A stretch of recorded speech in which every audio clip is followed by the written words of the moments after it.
Dans le cadre d'un tuto Photoshop, j'ai eu besoin de textures, de tissus pour faire ce genre d'illustration. Donc là, c'est du tissu de type feutre. Voilà, donc il m'en fallait une certaine quantité.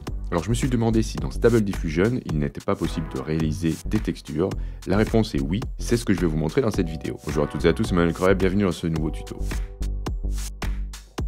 Alors je vais utiliser la console Automatic 111 pour Stable Diffusion et j'ai choisi de me mettre avec une taille ici en 1024 par 1024, ce qui me permettra d'avoir tout de suite une texture assez grosse. Je sais que Stable Diffusion, en tout cas cette version, fonctionne mieux avec des images en 512, mais j'obtiens quand même de bons résultats en 1024. Je vais cliquer ici, et c'est important, sur Tiling, ce qui me permettra de faire des textures qui vont pouvoir se juxtaposer sans qu'on puisse voir la limite entre les deux répétitions. Ça, c'est très important. Et ensuite, tout va se passer au niveau du prompt, évidemment. Ce que j'ai utilisé pour ça, c'est tout simplement ça.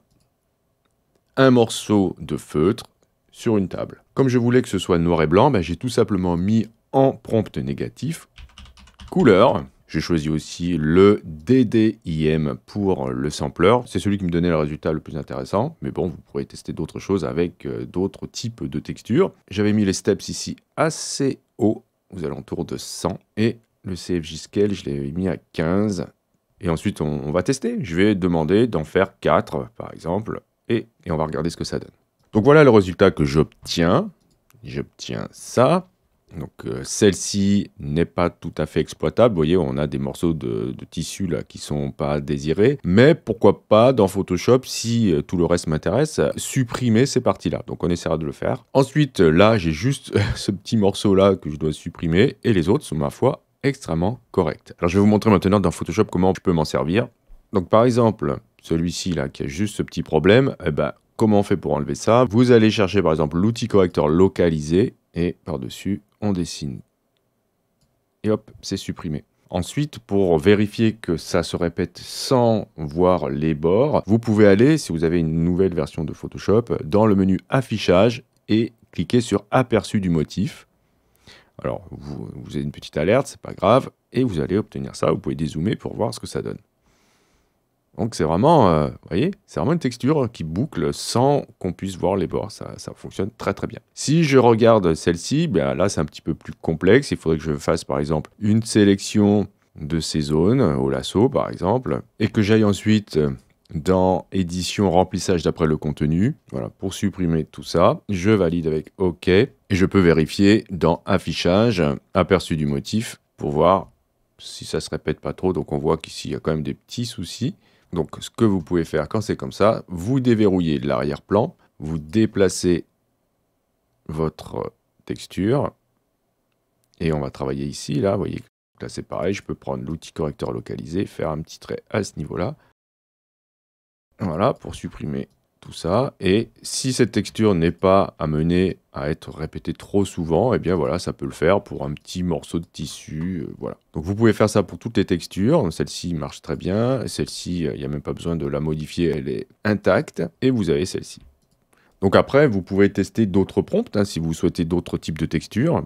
Par exemple, j'aimerais avoir du bois reconstitué. On va tester. Je vais taper ici ça. Et on va essayer de voir ce que ça donne. Alors voici le résultat que j'obtiens. Dans les 4, il n'y en a vraiment qu'un qui sera utilisable. Mais ce qui est marrant, c'est que comme j'ai demandé à ce que la texture boucle, en cochant Tiling, si on regarde dans Photoshop, par exemple celle-ci, qui est a priori pas bonne pour faire de la texture, on va voir qu'elle boucle quand même.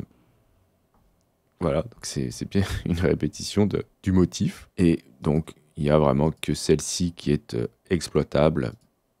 Et bien sûr, dans Photoshop, si je veux, je peux supprimer que cette partie-là. Alors, je vais demander rapidement, pour voir, encore une fois, si je peux obtenir du marbre rose. Donc, j'ai enlevé dans le prompt négatif couleur, ce que je n'avais pas fait tout à l'heure, et pourtant, vous avez vu qu'il m'a mis quand même le bois en couleur. Et on va voir le résultat. Alors là, j'obtiens pas tout à fait les résultats souhaités, car vous voyez là, je n'ai pas un morceau de marbre exploitable. C'est à cause, je pense, du fait que j'avais saisi ici sur une table, comme j'avais fait pour le tissu, et donc du coup, lui, il a compris que c'était peut-être une table en marbre rose. Donc j'ai supprimé ici sur une table et je vais recommencer. Donc voilà ce que j'obtiens finalement. c'est beaucoup mieux que tout à l'heure, à part le premier, c'est-à-dire celui-ci qui est un petit peu abîmé. Bon, c'est facilement réparable dans Photoshop et les autres sont très très bien. On pourra les utiliser dans un logiciel de 3D par exemple ou même dans Photoshop pour faire des fonds. Donc voilà comment vous allez pouvoir utiliser Stable Diffusion par exemple pour faire des textures, mais vous pouvez aussi le faire avec Midjourney ou DALL-E, enfin voilà, tous les autres logiciels de ce type. Je vous remercie d'avoir suivi cette vidéo. Si vous avez aimé, vous pouvez cliquer sur j'aime, c'est hyper important pour le référencement. Et si vous n'êtes pas abonné, vous pouvez cliquer sur abonnez-vous. N'oubliez pas la petite clochette pour être averti des prochains tutos. Et on se dit bien sûr à la prochaine pour un autre tuto.